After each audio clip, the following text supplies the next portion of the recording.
Gardening, it can be a nice way to relieve the stress, but it can also bring about pain to your back and your joints. Dr. Louis Ziegler is a physician at the Advanced Health Center in Arlington. He's here today. He's got some tips on how you can ease that pain when you're out there gardening or doing a bunch of other things where you're moving around a lot, stooping and crouching. Back. And as the weather gets nice, we see all those green thumbs coming out. Yes. And it can put a lot of pressure on your back. Are you getting a lot of the complaints from patients about back pain this time of the year, specifically related to gardening? Yeah, back pain is actually a very common problem. The problem is when it goes on too long. So we want to really give people much more holistic tips how to manage back pain better and for them to understand what's going on in their back so they can treat it better.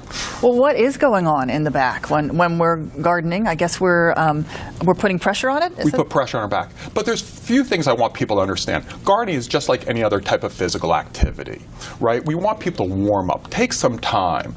Walk around the garden. Get the blood in those muscles. It's again, very physical, and like any type of physical activity, we want to warm up, stretch. Take 5-10 minutes of really stretch, get blood into those muscles, and then we can, again, help those back problems. All right, well, that's good. Well, like any sport, before you do it, you're supposed to warm up. You're supposed to do some stretching, right? And after long winter months, people haven't been in the garden. It can put a lot of pressure on their back. So I want people to understand what they can do. Second is really body positioning, and I want people to understand, because we want to keep the pressure off their spinal column. Ah, you brought a little spine in for us. So we did bring a model. What are we looking at here? So what we're looking at is the lumbar spine, and we want to keep the discs healthy. And we don't want to put too much pressure on the disc. So when I talk about disc pressure, I want people to understand when they're picking up a lot of fertilizer or any types of heavy bags, we want to use what we call a hip hinge, right? We bend with our hips and then also our knees. A hip hinge keeps pressure off of our back. Too much flexion will put too much pressure on this disc, and we want to make sure this is healthy. So exercises like squats would be helpful there, right? Because you're using the same muscle groups that you're talking about. Bend the knees, hip flex. So again, it keeps the pressure off. If we actually have too much lumbar spine flexion, or it's going to load that disc. Keep the pressure off the disc, because that can affect the nerve, the joint, and the muscle. And is this red thing on the side the disc that you're talking about? Right. The disc can start to bulge or herniate if too much pressure is put upon it. And this one is bulging, right? Right. The model demonstrates that. And again, keeping that irritation, inflammation, the pressure off so we don't load that disc will keep the irritation down.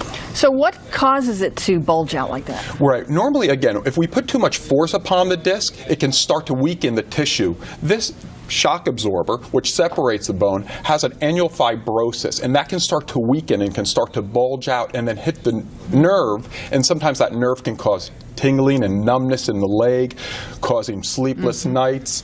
Can this happen at any age, or are you more prone to this kind of thing as you age? Well, definitely it can happen when we're young, and that's why I want to make sure people really protect the disc. As we get older, that disc can lose flexibility or elasticity, which makes you more prone to hurting your back. All right, good to know. Now, you brought some other things here to show us, and some of these things are what you can do when you got the pain, right? Sure, and that's what I want people to do. I want more holistic management tools, so when people do get back pain, they know what to do.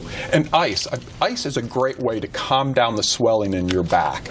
So normally after this is an acute injury, you've been outside working for a long day, ice your back for about 20 minutes. It will keep the inflammation down. Just apply to the area, again, 20 minutes. You can do it 3 times a day. And it's a great way to calm down the swelling, inflammation around the joint. And you know, it's great because you're not taking any medicines, but you are preventing that swelling, which that's causes what I like. the pain. Yeah, and that's why I like these holistic models. People have to understand rice is a good go-to first. Rest, ice, compress, elevate, the acronym, RICE. All right, so say you've done the ice and you're still having pain. What's the next thing? You know, I like Epsom salt baths. Epsom salt. There's magnesium sulfate in Epsom salt, which is really health beneficial. Most people are deficient in magnesium, and Epsom salts can absorb through your skin. Magnesium helps muscle tension, relaxes the muscle. It helps nerve function. It's a great way to actually really help those muscle pains.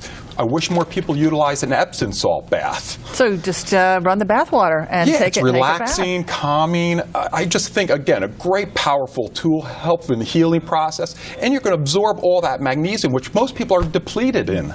Now, if you're talking about ice being good, you don't want warm. Correct. On the area. So does your bath need to be sort of lukewarm? Yeah, lukewarm, so it's just body temperature. We don't want too much heat in the area because that can increase the swelling in the region. We want to get the swelling out in an acute injury. How important is just regular hydration? Drinking that water. I always talk about water. Most people get dehydrated, especially when you're outside. There's a rule for drinking water. You want to drink about half your body weight in ounces.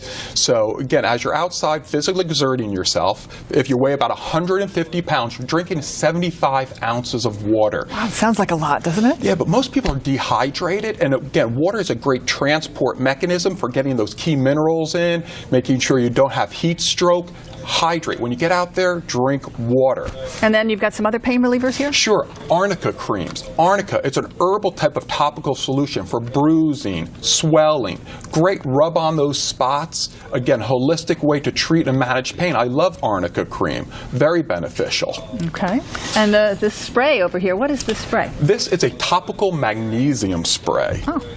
Again, calming down muscle cramping and tension. Say you don't have time for an Epsom salt bath. There's topical magnesium spray. It's going to actually get into your skin. It's a great way to go about, again, for muscle cramps. Good solutions. And then how do you know if it's something more serious you really do need to go see the doctor? Great. If you're having problems with urinary or bowel problems, go to the doctor immediately. If you're getting fever, I recommend not going longer than 3 days without seeking medical care. All right, good tips. Dr. Louis Ziegler, back specialist, thanks so much for coming in. Oh, it's a pleasure. Happy gardening. You too. All right, up next, we're going to take a look at